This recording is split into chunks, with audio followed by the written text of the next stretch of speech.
The Nile was always there. Long before Cairo, long before the tombs of kings, it was the reason for everything. It's a little hard to grasp how far this river's been flowing. This is the rain that fell on Abyssinia.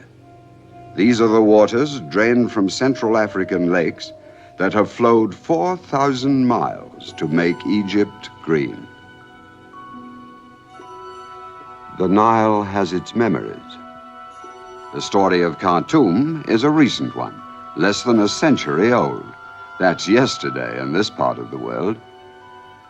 But however far back you may go, all the Nile's recollections have several things in common.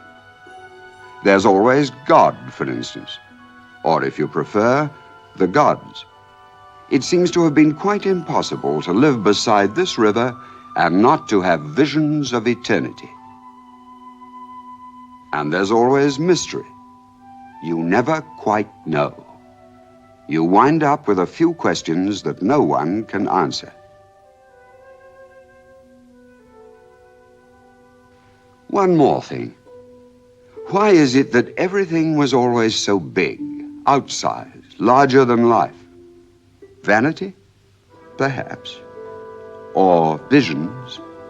Vanity was always mixed up with vision, and that's part of this story too. But it's the Nile that remains the original fact. The Nile, and of course, the desert. Move up the Nile, leave Egypt behind and the Greenland, enter the Sudan. 1 million square miles of desert and scrub. It was here, out of the vast, hot African nowhere, that a man of the Nile, a man of vision and mystery and vanity, rose up in the 1880s to challenge first Egypt and then the world. He called himself the Mahdi, the expected one. And he gathered about him his desert tribesmen, and he cried out for holy war. Egypt hired an army of 10,000 men and a professional English soldier to command them, and sent them 1,600 miles up the Nile to Khartoum and on into the desert to destroy this man, the Mahdi.